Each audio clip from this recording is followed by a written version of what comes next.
Friends రీసెంట్గా దగ్గర 30 అడుగుల భారీ తిమింగలం వల్ల పడింది మా బీచ్లో. దీన్ని ఎలా కాపాడమో నేను మీకు ఈ వీడియోలో చూపిస్తాను చూడండి. ముందుగా ఈ తిమింగలం అనేది వల్ల పడిన తర్వాత వల ఒడ్డుకు లాగినంత వరకు ఈ తిమింగలం వల్ల ఉందని అయితే మాకు తెలియదు ఫ్రెండ్స్. వల ఒడ్డుకు లాగిన తర్వాత ఈ తిమింగలాన్ని అయితే వల్లని తప్పించేసాం. అయినా సరే ఇది వెళ్ళపోయింది. అందువల్ల అయితే దీని తోక తాడు కట్టి మా మత్స్యకారులు సముద్రంలోకి అయితే వదలడానికి డిసైడ్ అయ్యారు. చూడండి, తాడు కొసపట్టుకొని సముద్రంలోకి అయితే ఈదుకుంటూ వెళ్తున్నారు లాగడానికి. సముద్రంలో బోటు ఉంది, ఆ బోటు మీదకి ఎక్కి ఈ కొస కట్టేసి లాగుతారు అనమాట. అలాగే ఒడ్డు నుంచి కూడా కొంతమంది పుష్ చేయాలి. చూడండి, మా మత్స్యకారులు ఈదుకుంటూ వెళ్తున్నారు బోటు దగ్గరికి. ఫ్రెండ్స్ అలాగే ఒక నెల కిందట ఒక తిమింగలం చనిపోయిన తిమింగలం వీడియో పెట్టాను. ఆ వీడియో చూసి అందరూ మీరే కావాలని చంపేశారని అన్నారు. మా మత్స్యకారులు అయితే ఎవరు చంపరు ఫ్రెండ్స్, ఎందుకంటే ఇది మాకు తినడానికి కానీ అమ్ముకోవడానికి కానీ పనిచేయదు.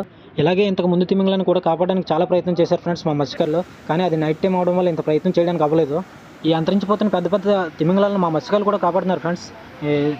దీన్ని కాపాడడానికి దగ్గర 2 గంటల సమయం అయితే పట్టింది మా మత్స్యకారులకు. మొత్తానికి ఏదోలా కాపాడాం ఫ్రెండ్స్. ఈ వీడియో కనుక మీకు నచ్చినట్లయితే తప్పకుండా లైక్ చేయండి. మరిన్ని ఇంట్రెస్టింగ్ వీడియోస్ కోసం మన ఛానల్